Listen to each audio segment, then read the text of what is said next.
लालची बहू। एक समय की बात है, एक छोटे से गांव में राम और सीता नाम के कपल रहते थे।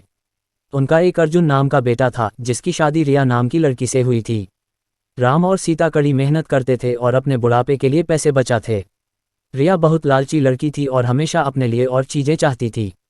जैसे जैसे साल बीतता गया, रिया का लालच और बढ़ता गया। वह अपने पास रखे चीज़ों से कभी संतुष्ट नहीं रहती थी। वह हमेशा अपने सास ससुर से महंगे तोहफे मांगा करती थी और उनके बचाए हुए पैसों में से भी कुछ हिस्सा अपने लिए मांगती थी। राम और सीता बहुत ही अच्छे पेरेंट्स थे, इसलिए उसकी सारी ज़रूरतों को पूरा करते थे ताकि परिवार में शांति बनी रहे। वह अपने पति अर्जुन के ऊपर भी दबाव डालती थी कि वह अपने माँ बाप से पैसे और संपत्ति मांगे। वह बहुत ज़्यादा संपत्ति इकट्ठा करना चाहती थी, बिना किसी मेहनत के। एक दिन राम और सीता ने यह फैसला लिया कि वह रिया को सबक सिखाएंगे। वह उसे बुलाते हैं और बोलते हैं कि बेटा, हमें तुमसे कुछ ज़रूरी बातें करनी है। हमने यह फैसला लिया है कि हम अपनी जायदाद का कुछ हिस्सा अपने बच्चों में बांटेंगे और उसका कुछ हिस्सा तुम्हें भी देना चाहते हैं।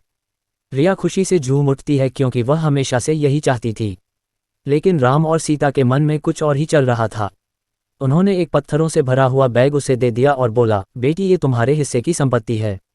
रिया उस बैग को देखकर गुस्सा हो गई। उसने उस पत्थर से भरे हुए बैग को जमीन पर फेंका और जोर से चिल्लाते हुए बोली कि मेरी मजाक उड़ाने की तुम्हारी हिम्मत कैसे हुई? मुझे पैसे चाहिए, ये पत्थर नहीं। उद्धरण चिन्ह। राम और सीता ने शांत तरीके से उसे समझाया और बोले, रिया, सच्ची संपत्ति सिर्फ पैसे और चीज़ों के बारे में नहीं है। ये प्यार, दया और जो कुछ भी तुम्हारे पास है उसके लिए आभारी होने के बारे में है। हमने हमेशा तुमसे प्यार किया है और तुम्हारी देखभाल की है, और यह पैसों से भी अधिक कीमती है। रिया को एहसास हुआ कि वह लालच में कितनी अंधी हो गई थी। उसको अपने किए गए बर्ताव के लिए पछतावा होने लगता है। उसने अपने सास और ससुर से माफ़ी मांगी और अपने तरीके बदलने का वादा किया। उस दिन के बाद से उसमें बदलाव आया और वह एक अच्छी बहू बन गई। रिया के बदलाव की बात पूरे गांव में फैल गई और सभी ने एक बेहतर इंसान बनने के लिए उसकी प्रशंसा की। रिया अपने परिवार का ख्याल रखते हुए और उनके बीच मिले प्यार के लिए आभारी होकर हमेशा खुश रहने लगी। सच्चा धन प्यार, दया और जो हमारे पास है उसके लिए आभारी होने से आता है, न कि हमेशा और अधिक चीज़ों की चाह रखने से।